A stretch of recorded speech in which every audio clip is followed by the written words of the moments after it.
Welcome to this explainer. Today, we're unpacking the real, historically grounded story behind one of the most widely celebrated figures in human history. Every year, millions of people worldwide celebrate his name with parades and green everything. But the actual man behind the myth, his life was way more dramatic, dangerous, and honestly profoundly inspiring than any folklore could ever capture.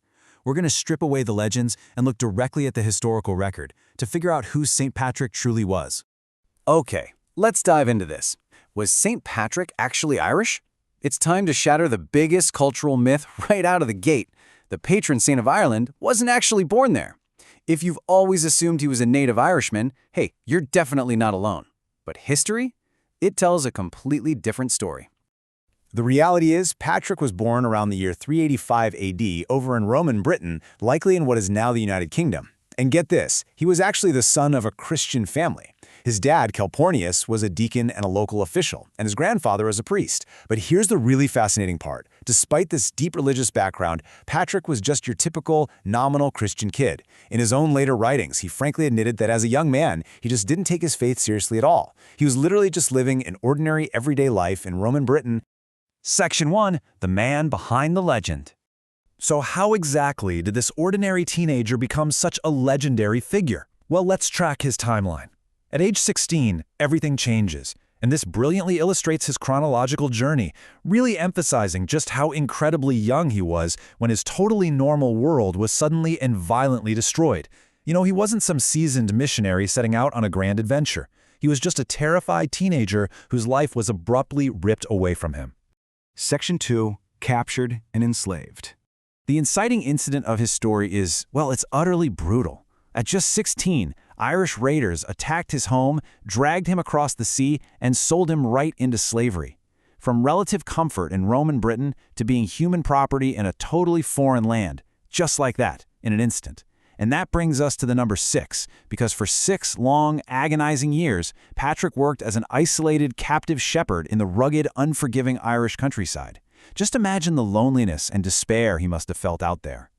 Yet, this extended period of captivity actually became a dark crucible that unexpectedly sparked a profound spiritual awakening. Stripped of his home, his family, and his freedom, he finally turned wholeheartedly to God. And we know all this because of his authentic autobiography, the Confessio. He writes these incredibly powerful words, "I am greatly God's debtor because he gave me such great grace." In this document, he reveals that during those 6 years of slavery, he prayed many, many times each day. Out there in the elements, just tending sheep, he grew closer to Christ precisely through this extreme hardship. His faith went from being just some casual family tradition to becoming his absolute lifeline. Section 3. The call to return. Eventually, Patrick actually managed a dangerous and incredibly difficult escape back to Britain, and joyfully reunited with his family. Now, you'd think this marks the happy ending of the story, right? The captive returns home, never to look back. But the peace was temporary. Let's see how this builds, because soon after returning home to safety, he experienced a profound vision where the people of Ireland were literally calling out to him, saying, "We beg you, holy youth, come and walk among us once more." The very people from the land of his captivity were calling for him. Patrick became absolutely, utterly convinced that God was calling him to return to Ireland, not as a slave, obviously, but as a missionary.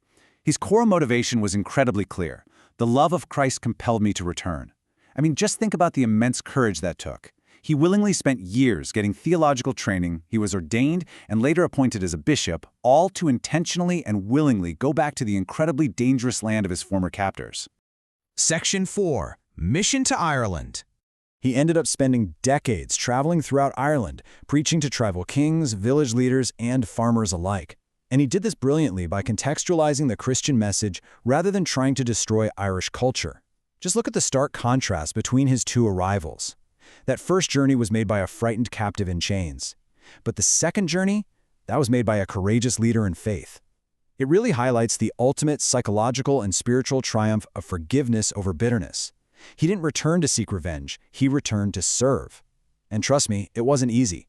During this second journey, he faced continuous physical danger, threats from local rulers, false accusations, and severe financial hardship. Yet he persevered through all of it. The sheer massive scale of his institution building is honestly staggering. His ministry went way beyond just preaching. We're talking about planting churches, founding monasteries, opening schools, building centers for theological training, and ordaining local clergy. really empowering the Irish people to become leaders in their own communities. And these solid foundations were absolutely crucial. They successfully transformed Ireland into a vital center of Christian learning and scholarship for centuries, which ended up preserving knowledge especially as the Western Roman Empire began to decline. Now, what's really interesting here is that you simply can't talk about St. Patrick without talking about the shamrock. Tradition says he used this three-leaf clover to visually explain the Christian doctrine of the Trinity to the Irish people. However, when we look at the strict historical record, we have to clarify something. There's actually no contemporary evidence proving that Patrick used the shamrock in this way. So, while it's a beautiful, lasting symbol universally associated with him and Ireland today, it belongs more to tradition than to his own authenticated writings. Section 5. A Lasting Legacy. Patrick's lifelong mission finally came to an end around the year 461 AD. He's believed to have passed away in Saul, leaving behind authentic texts like the Confessio and his letter to the soldiers of Coroticus, which give us a direct, unfiltered window into his deep faith, his humility, and his genuine love for the Irish people. When we summarize his incredible hero's journey, it really breaks down into three powerful steps. Step 1, he allowed God to transform his profound suffering and captivity into a life-defining calling. Step 2, he overcame completely justified fear and bitterness with radical forgiveness, choosing to return to his captors. And Step 3, through decades of courageous perseverance, he literally changed the spiritual history of an entire nation. It perfectly shows how one faithful servant can redeem profound suffering for a much, much greater purpose.